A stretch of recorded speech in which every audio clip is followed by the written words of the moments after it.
Hello दोस्तों, राधे राधे, जय श्री कृष्णा, जय कष्टभंजन देव। तो आप सभी का स्वागत है आज के हमारे एक नए ब्लॉग में। और आज हमारे ब्लॉग की शुरुआत हो रही है आप सभी को माँ जयंती के दर्शन कराते हुए। यानी हम तो ये रही हमारी जयंती माता। तो इस बार हमारी ज्वारे बहुत ही अच्छे हुए हैं अगली बार की पिछली बार की बनिस्पत। और यहाँ माता रानी तो तस्वीर है, इसलिए फूल की माला तो चढ़ा नहीं पाते हैं, तो फूलों से उनको सजाया है। और फूलों की हमारे पास कोई कमी नहीं है, क्योंकि हम फूल निर्माता हैं, यानी फूल हम खुद उगाते हैं। और अब आज या 8वां है और आधे दिन के बाद नवमी भी लग जाएगी, इसीलिए भोग की तैयारी करनी है। तो कितने सुंदर, और कल नवरात्रा पूर्ण हो जाएगा। तो इस बार की हमारी क्या कहते हैं खेतड़ी बहुत अच्छी हुई है।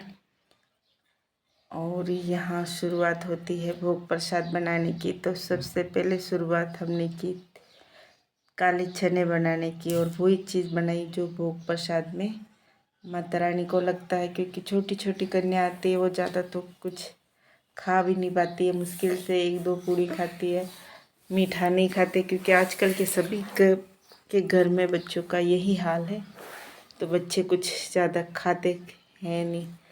पर इसलिए जितना प्रसाद में ज़रूरी है पहले वो चीज़ बनाई। यहाँ चने बना दिए, और फिर दाल, फिर हलवा। क्योंकि हमारा कैमरामैन बार बार गायब हो रहा था, कैमरामैन थे निक्की, इसीलिए तो जब वो आ जाए तब वापस शूट हो, नहीं आए तो ठीक ऐसा ही चल रहा था। और फिर यहाँ आटा लगा के पूरी की तैयारी हो चुकी थी। और फिर ये गई फर्स्ट पूड़ी, और धीरे धीरे ऐसे ही पूरियाँ बन के कुछ तैयार कर दी। और निक्की गई थी कन्याओं को इनवाइट करने के लिए। तो इस बीच जो जितनी भी कन्याएं मिलेगी उस हिसाब से, क्योंकि आज वैसे तो बहुत जगह पर अब वो जो पहले आते थे 8-9-10 कन्याएं जितने भी बुलाए, अब उनकी तो कमी पड़ गई है, वो सब बड़े हो गए। तो वो छोटी कन्या में रहे नहीं। और फाइनली ये है हमारा आज का भोग प्रसाद। चने, हलवा, पूरी, दाल, और फिर लग गई भोग की तैयारी। तो यहाँ पे हमने 3 थाल तैयार किए हैं। तो एक माता रानी को, एक दादा को, और एक लड्डू को जाता है। तो दादा और लड्डू का भोग तो हमारे रोज़ निकलता है, ये हमारी ज़िंदगी का अहम हिस्सा हो गया है कि हम जो भी कुछ खाते हैं, जो भगवान को चढ़ाया जा सकता है, तो हम पहले उनको भोग लगा कर ही खाते हैं। और फिर यहाँ कन्या भी आ गई थी, तो हमने उनके तो हेड साहब और तो किया कि उनके पहले चरण धोए, फिर हाथ धुलाकर उनके। तो यहाँ छोटी छोटी कन्याएं वैसे, क्योंकि बेचारों को पहले से तो पता होता है, जिनको पता होता है वो नहा धो के अच्छे से सज धज के आते हैं। और कुछ को तो अचानक कहा जाता है, तो वो फिर यूँ ही चले आते, चले क्या उनको। तो इसीलिए पानी थोड़ा मेला दिखने लगेगा, पर चलो हमारे लिए तो वो छोटी छोटी कन्याएं हैं। क्योंकि वो लोग जो कहते हैं हमको तो लड़की नहीं लड़का चाहिए, लेकिन जब कन्या पूजन होती है तब वो घर घर लड़कियों को ढूंढने जाते हैं। ऐसा कुछ हमारे यहाँ सीन चलता रहता है। खैर चलो, तो हमारी आज की 9 कन्या तो हो नहीं पाई, तो 5 थी, क्योंकि निक्की समेत 6 होने वाले थे, लेकिन हमने 5 का पूजन किया। और थोड़े बहुत तो लोगों को लगा कि इधर उनका घर दूर होगा, इसीलिए आए नहीं। तो मैं तो हमेशा जो है सो है, मैं कोई भी मन में वहम किए बिना अपना कार्य निरंतर करती रहती हूँ। क्योंकि अच्छा बुरा तो कुछ नहीं होता है। जो काम खुशी से करो वो अच्छा ही होता है, और कम ज़्यादा उसका भी नहीं, भाव से कार्य किया जाना चाहिए, ये महत्वपूर्ण रखता है। और हर बार मैं पेड़ चरण धोती और ये पानी पसारते हैं, ऐसा होता है। और यहाँ आदि मेरे पीछे रो रहा है बार बार, क्योंकि हमारे यहाँ भी चली गई है लाइट वीडियो एडिट करते हुए। तो फिर मैंने तिलक लगाया उनका ऐसा, और इन्होंने मोली बांध कर आज हनुमान जी के रूप में तो एक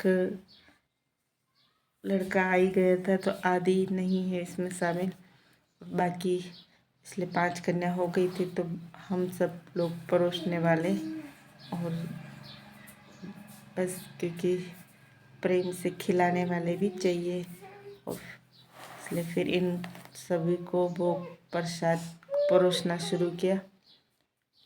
और बारी बारी से परी के पापा निक्की, तो इनको ताकि खिलाने लगे कि आपको जो चाहिए आपके, ऐसे करके। और बड़े प्यार से हमारी छोटी छोटी माता के रूप में आई हुई कन्याओं ने भोजन किया। और इस बार हमने एक चीज़, और इस बार नहीं, कभी कभी और भी कुछ होता है, बच्चों को खाना खिलाना बुलाते, तो क्योंकि बच्चे चटपटी चीज़ खाना पसंद करते हैं, तो उनके लिए टाइम पास फिंगर चिप्स और पापड़ भी बना दिए थे।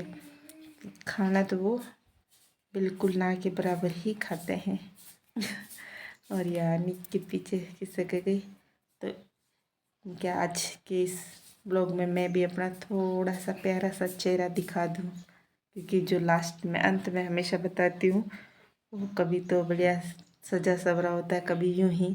तो आज ऑफिसली थोड़ा मेकअप वेकअप मैं नहीं करती, लेकिन नहा धो के मस्त माताओं के पूजन के लिए थी, तो हल्का सा अच्छा चमक रहा है, ऐसा है। और यहाँ पे फाइनली फिर उनको दक्षिणा फल दे के दक्षिणा दी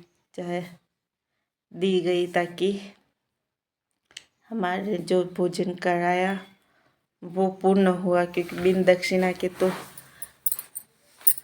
कुछ भी संभव नहीं है। जैसे कहते हैं कि राजा हरिश्चंद्र को ने जब पूरी संपत्ति दान कर ली थी, लेकिन उन्होंने दक्षिणा नहीं दी, तो उनके लिए उनको लाशें तक जलानी पड़ी थी। तो इसलिए दक्षिणा का इतना महत्व है। आप भले 1 रुपया दे या आपकी मर्जी आए जितना, क्योंकि जितना आपकी जेब अलाउ करे उतना दे सकते, लेकिन जब किसी को कुछ खाना पीना खिलाए तो दक्षिणा ज़रूर देनी चाहिए। ये हमारी संस्कृति है, क्योंकि हम हिंदू संस्कृति को बिलोंग करते हैं, तो वहाँ ये ज़रूरी है। बाकी दूसरा अपना अपना जाने, मैं तो यही फॉलो करती हूँ और यही पता है।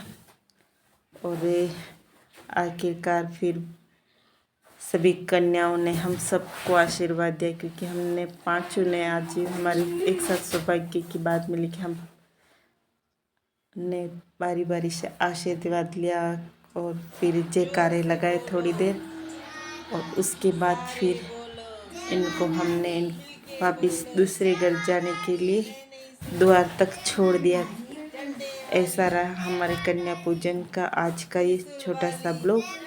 तो आपको अच्छा लगे तो एक लाइक करिएगा, शेयर कीजिएगा और इन्जॉय कीजिएगा। तो आप सभी को फिर से राधे राधे, जय श्री कृष्णा, जय कष्टभंजन देव। और माता रानी आप सब पर कृपा करे, पर शुरुआत हमसे करे। इसी के साथ जय माता दी।